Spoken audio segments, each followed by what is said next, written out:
ಓಂ ನಮೋ ಭಗವತೆ ವಾಸುದೇವಾಯ ನಮಃ. ನಮಸ್ಕಾರ ವೀಕ್ಷಕರೇ, ನೀವೇನಾದರೂ ಮೀನರಾಶಿಯವರು ಅಥವಾ ಮೀನ ಲಗ್ನದಲ್ಲಿ ಹುಟ್ಟಿದ್ದೀರಾ? ಹಾಗಿದ್ರೆ ಈ ವಿಡಿಯೋ ನಿಮಗಾಗಿ.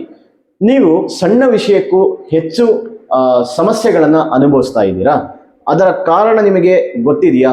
ಗೊತ್ತಿಲ್ಲ ಅಂದರೆ ಈ ವಿಡಿಯೋ ಸಂಪೂರ್ಣವಾಗಿ ತಿಳಿದುಕೊಳ್ಳಿ. ಆದರೆ ಎಷ್ಟೋ ಜನಕ್ಕೂ ಈ ಮಾಹಿತಿ ಬಹಳ ಜನರಿಗೆ ಇನ್ನೂ ಗೊತ್ತಿಲ್ಲ.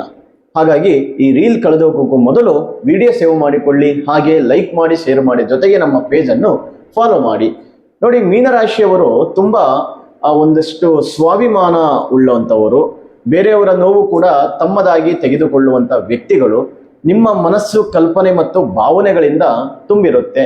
ಇನ್ನು ನಿಮ್ಮ ಬಲ ನೋಡೋದಾದರೆ ಒಳಗಿನ ಅರಿವು ಮತ್ತು ದಯೆ, ಇದು ನಿಮ್ಮ ಒಂದು ಬಲ ಆಗಿರುತ್ತೆ. ಆದರೆ ಅದೇ ಸಮಯದಲ್ಲಿ ಹೆಚ್ಚು ಭಾವನೆ ನಿಮಗೆ ತೊಂದರೆಗಳನ್ನು ಉಂಟು ಮಾಡುತ್ತೆ.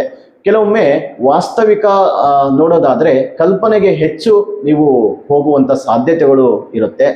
ಇನ್ನು ನಿಮ್ಮ ರಾಶ್ಯಾಧಿಪತಿ ಗುರು ಆಗಿರೋದ್ರಿಂದ ಗುರುವಾರದ ದಿನ ಪ್ರಾರ್ಥನೆ ಮಾಡುವಂಥದ್ದು ಉತ್ತಮ. ಸ್ವಲ್ಪ ಸಮಯ ನಿಮ್ಮ ಮನಸ್ಸಿಗೆ ವಿಶ್ರಾಂತಿ ಕೊಡುವಂಥದ್ದು ಒಳ್ಳೆಯದು. ಇನ್ನು ಅದೃಷ್ಟದ ಬಣ್ಣ ಹಳದಿ ಮತ್ತು ನೀಲಿ ಆಗಿರುತ್ತೆ. ಅದೃಷ್ಟದ ದಿನ ಗುರುವಾರ ಆಗಿರುತ್ತೆ. ಅದೃಷ್ಟದ ಸಂಖ್ಯೆ 3. ಅದೃಷ್ಟದ ದೇವತೆ ವಿಷ್ಣು ಆಗಿರ್ತಾನೆ. ಇನ್ನು ಮೀನರಾಶಿಯವರಿಗೆ ಭಾವನೆ ದೊಡ್ಡ ಶಕ್ತಿ ಆಗಿರುತ್ತೆ. ಅದನ್ನು ಸರಿಯಾಗಿ ಬಳಸಿದರೆ ಮಾತ್ರ ನಿಮ್ಮ ಜೀವನ ಸುಂದರವಾಗಿರುತ್ತೆ.